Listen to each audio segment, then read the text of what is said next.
Hi, my name is Gerhard Schwartner, and welcome to Selling Power TV. Today, we have the great pleasure of meeting with Joe Sabatino.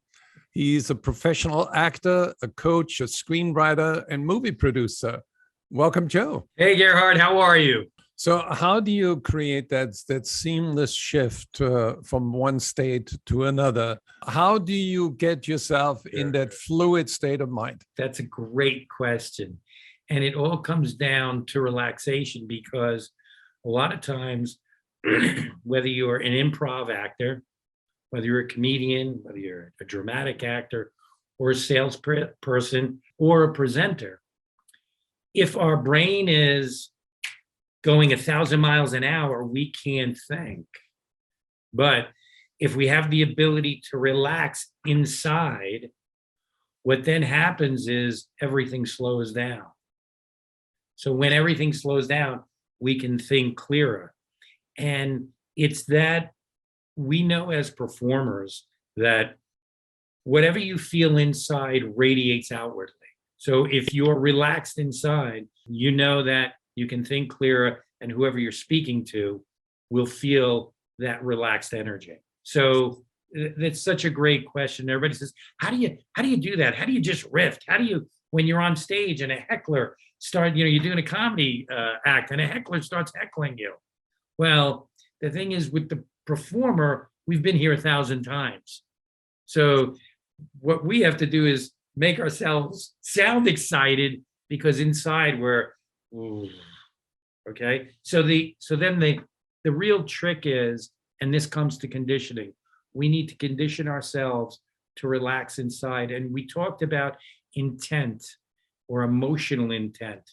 And if you can go into a situation, presentation on stage, sales call, acting performance, if you know what your emotional intent is on the inside, then no matter what happens, you're always grounded in that truth of your emotional intent, right? And you can't miss.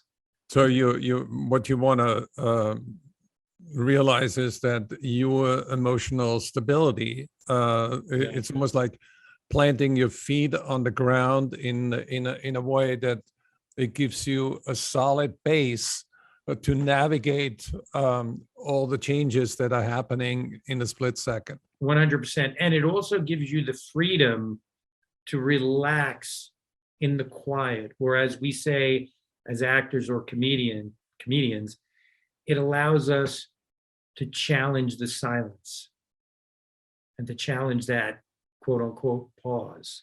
We go to conferences, right? And what's the big thing? I know I'm primarily in tech. The thing that we hear about every tech conference is the conference was great, but the speakers, not so much. Okay.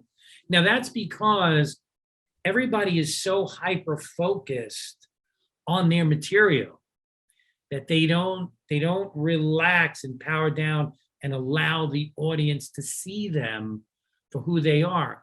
So a lot of speakers just go on stage if they're sitting in their chair and you hear, and next up from the ABC, the first thing the speaker's are doing is, oh my gosh, here we go. So they don't have a ritual. They don't have habits. They don't have a conditioning mechanism to now set their mind right so that they can walk up on stage where everything is always consistent for them. But you see, with performers, before we perform, we all have our rituals that allows us to go, okay, let's do this. Yeah, one way to think about performing is like building a muscle.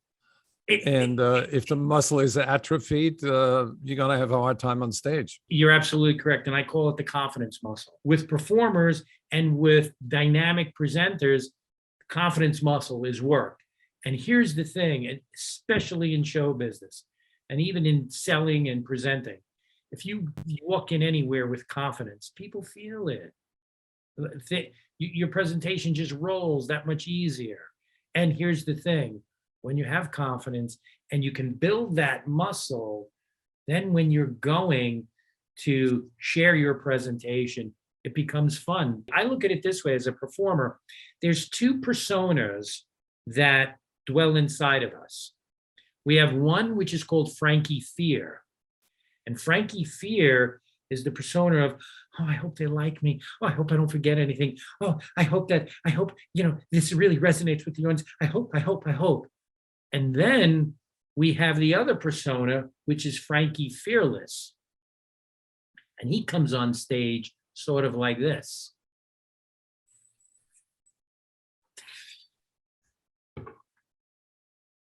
How you doing? What's going on? And he's nice and relaxed. But here's the key. We don't want to feed Frankie Fearless too much, and we don't want to feed Frankie Fear too much. We want to have a melding of both so that we're sharp, we're with it, we've got energy, and we're popping on stage. How can people learn more about you? Sure, you can go to my website at behindthetalk.net, or you can email me at joe.behindthetalk@gmail.com, and I would be more than happy to answer any questions that anyone has about presenting on stage or during a digital conference call.